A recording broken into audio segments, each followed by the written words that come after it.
This season of The Ones Who Succeed is brought to you by Skillshare. I owed a bunch of money, by the way. I'd been day trading before that, and I took on way too much risk, and I actually owed $2.125 million in my own name. So that's just a small detail. Hi, my name is Campbell Barron, and I'm a 15-year-old entrepreneur and content creator. And you are watching my video podcast, where each week I meet with inspiring entrepreneurs and talk to them about their journey to success. Hear their stories, experiences, and firsthand what it took to succeed in their field. Why am I doing this? Because I want to learn from the ones who succeed. And you can too.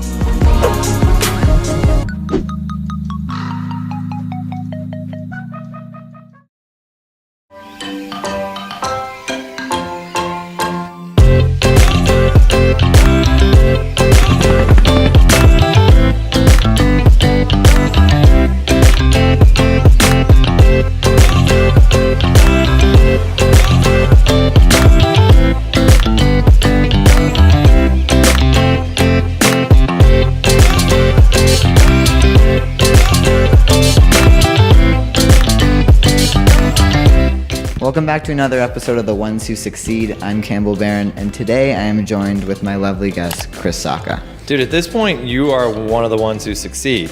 I guess. You've done, it sounds like you've taped like over a dozen of these interviews now.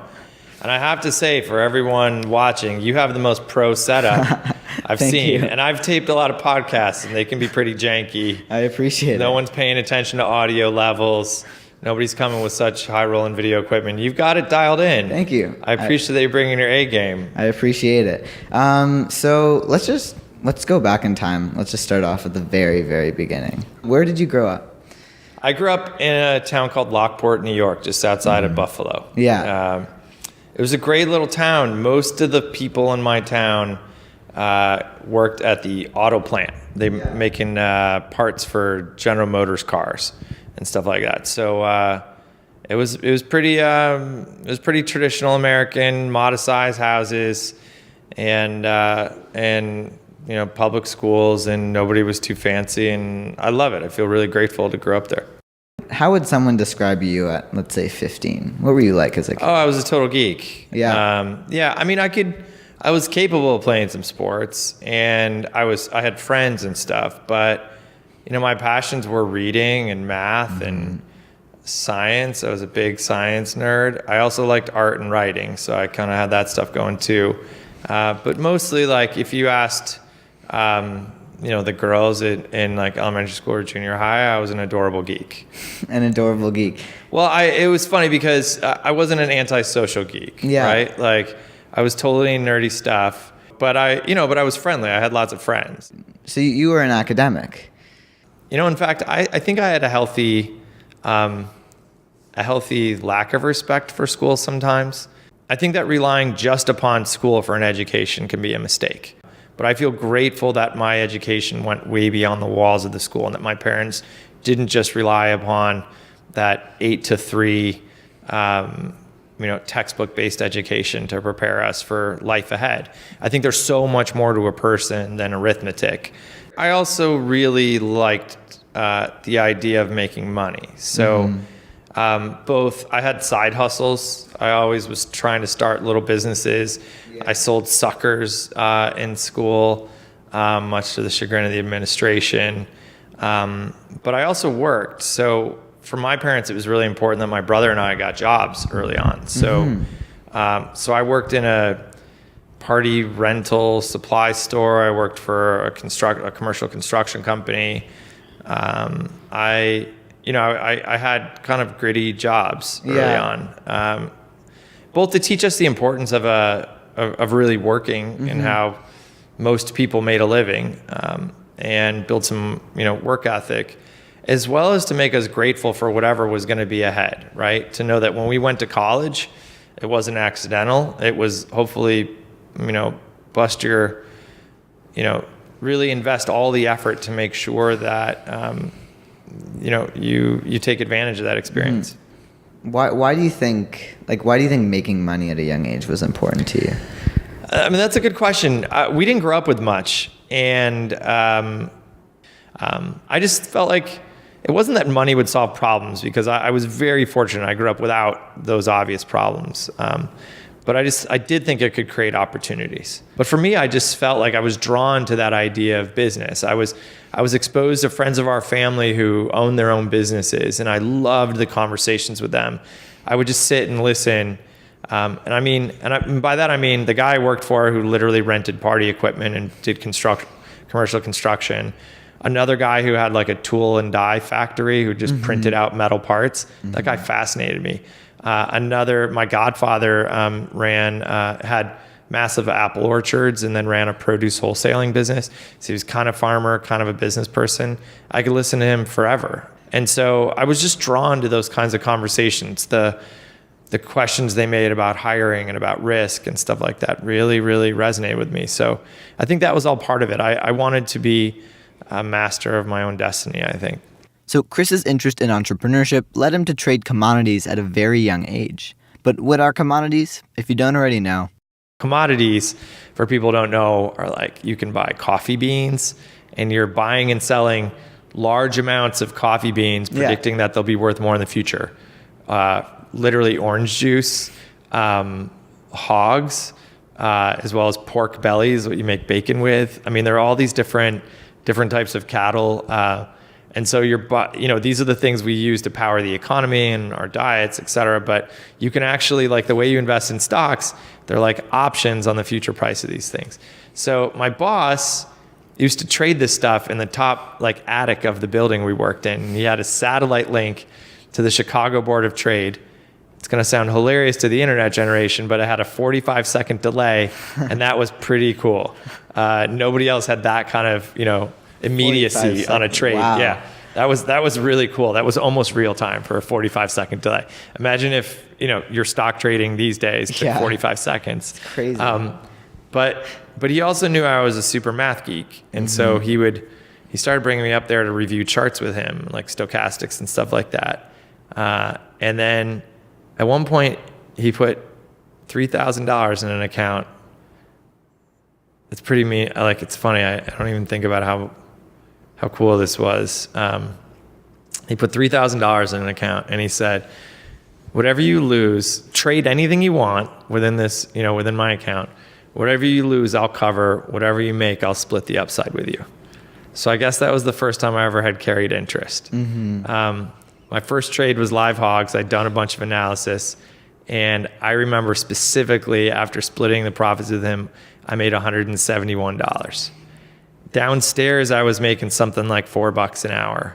And upstairs, I made $171. And it occurred to me in that moment, I want to be working upstairs. And so I think for the rest of my life, I was chasing something like that. How do you become the owner? How do you get capitalized? How do you get the leverage?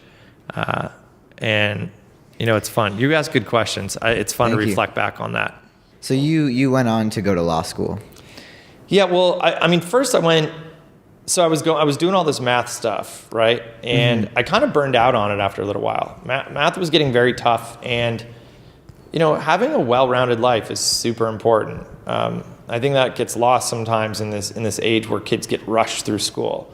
The great thing about my parents is there was no pressure to succeed. There was no expectation of that. I went to a public school. They didn't rush me into some fancy private academy or anything like that. Instead, it was just, if Chris has this hunger and ambition, let's figure out how to feed it. And so that I'm eternally grateful for them scraping together the resources to make sure we had an Apple II Plus computer so I could learn to code and hack a little bit and stuff like that. Coming up, I continue my conversation, but first a quick message from our sponsor. This season of The Ones Who Succeed is brought to you by Skillshare. Skillshare is an online learning community with over 20,000 classes in business, marketing, technology, design, and more. You can take classes in social media marketing, video editing, entrepreneurship, you name it, they've got it. So whether you're trying to deepen your professional skill set, start a side hustle, or just explore a new passion, Skillshare is there to keep you learning and thriving. So join the millions of students already learning on Skillshare today, because Skillshare is offering the first 250 people who click the link in the description 2 months of unlimited access to over 20,000 classes, all for free. To sign up, go to Skillshare.com/succeed. Again, that's Skillshare.com/succeed to start your first 2 months now. That link is also right here on the top right corner of this video, and a special thanks to Skillshare for sponsoring the season.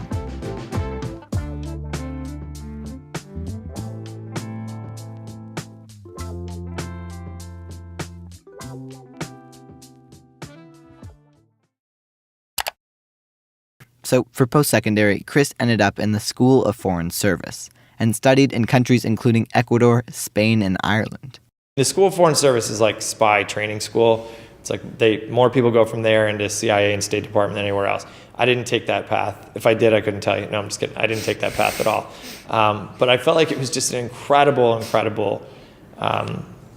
diverse training. So I credit that undergrad, I credit the way my parents raised me to have all that breadth of exposure beyond the walls of my school, and how that translated ultimately into my undergrad with shaping so much of who I am. Now, law school was a fluke. Yeah. I came back from studying abroad. I had all these student loans that I had to pay back, like tens of thousands of dollars of student loans. And back then the interest rates were like 8 and 9%. It was nasty.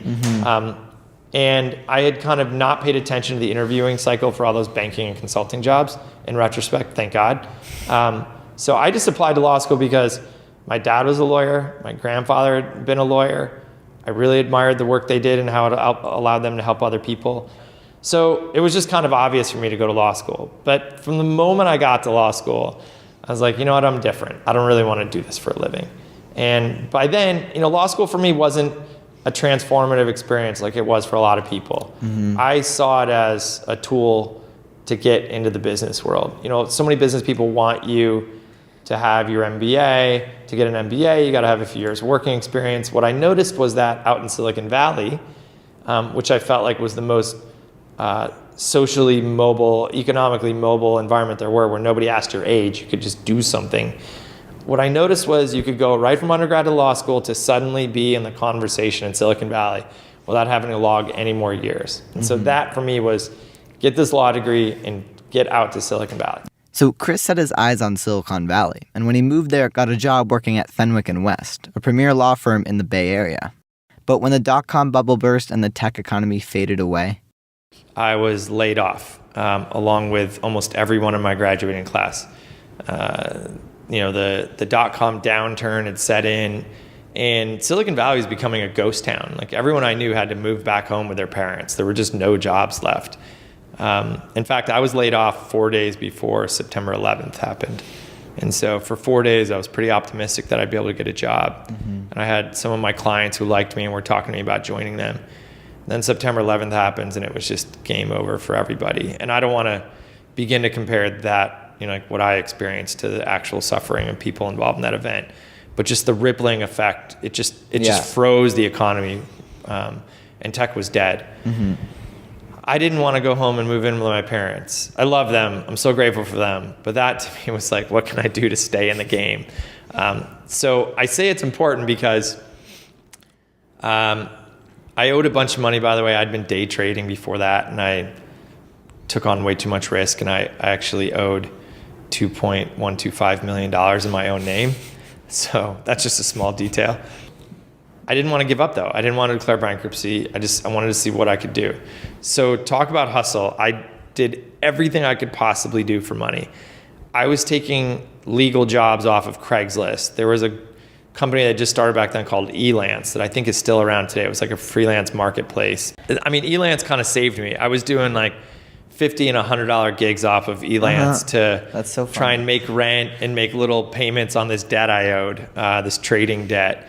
So I think to really understand me, you have to understand that resilience of, I was deeply in debt, more than almost anyone can ever be in their life, let alone at 25 with nothing to show for it, and with no job prospects at all. I know there's a lot of extreme stories of hustle these days, like I don't know my kids' names and stuff like that, and so this cult of hustle, but I think it can go way too far sometimes. But I don't want to apologize for when so many other people went home, I stayed. And I didn't have mom and dad's money to fall back on. I mean, I was broke, but I stayed, and it was embarrassing and frustrating. And I didn't have a change of, like, I didn't have an extra blazer to wear to those networking events. And I didn't have a cool job to tell everyone I had. I was desperate. And I tried not to let people smell the desperation on me, but those were desperate times. So eventually Chris got a job working at Google and got hired to manage the server scaling operations in the company. But they weren't able to keep up with the demand and the growth of their of the need for server space. So they needed somebody who was a business person and a lawyer who could go with technical capabilities, who could go identify the space, negotiate it, and paper the transactions. And so I was hired to be part of a very small team to do exactly that. But along the way, I caught the eye of Eric Schmidt. And so, I think he had said that in the first year there, somebody calculated I was one of 4 guys who'd saved $400 million. And so I got this award called the Founders Award, which is the highest award you can get at Google. But it definitely caught the eye of Eric Schmidt. And so Eric started letting me I bought one of Eric's planes for him. I'd never been on a private plane, but I had to negotiate the purchase of one. He's like, you'll figure it out. I would work on all kinds of incredible projects, and ultimately to where by the end of my time at Google, I'd been doing biz dev and M&A work and product work. And part of that was because I don't know if you knew this, but I would just walk into meetings I wasn't invited to and just sit in the background and pretend I was supposed to be there. I would walk in with some papers and or on the phone, fake phone call, and just pretend I was supposed to be there and just sit and totally insinuate myself into meetings I was not. And I got to know the assistants, so the assistants would give me a heads up on calendars, what meetings were taking place. I was trying to figure those out, or where I could bump into Larry and Sergey. I'm unapologetic about it these days, but I just hustled my way through it. I bought tickets to the lottery, I guess. And then I would be in a meeting, I would hear Larry and Sergey or Eric say, wouldn't it be cool if we had this, or we should have this? And then I would stay up all night doing that thing that I had no involvement in, that I would research it, and I would send something to Eric, Larry, and Sergey literally at 6 a.m. after staying up all night. And for a little while, I think they ignored me, and then they just kind of accepted me that I was going to be in those rooms. It drove other people in the organization crazy. I definitely was not universally popular. I had my fans, and I definitely had my detractors. But it worked for me, because if I didn't do that stuff, I would have been called corporate counsel or something. And by the time I left, I'd given a couple hundred speeches around the world. I'd built products. I ran a division that we created to throw a wrench in the wireless carriers world. It was the start of what went on to become Google Fiber and Google Fi and all this other kind of random stuff. And it was wild. Next week, part 2 of the Chris Sacca conversation, why he left Google, how he became a VC, and why he decided to leave it all behind.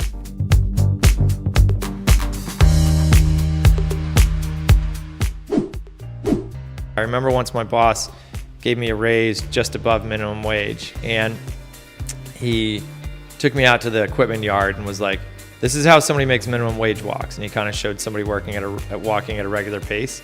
He's like, this is how somebody makes 15 cents more than minimum wage walks. And he hustles down the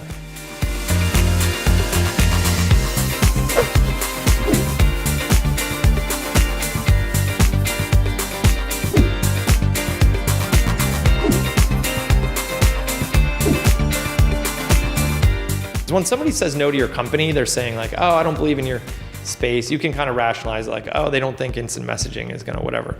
But when somebody says no to your venture fund, they're saying, I don't believe you're going to give me back more money than I'm giving you now. It's it's a little personal. I don't believe in you, Campbell. That's literally what that's saying.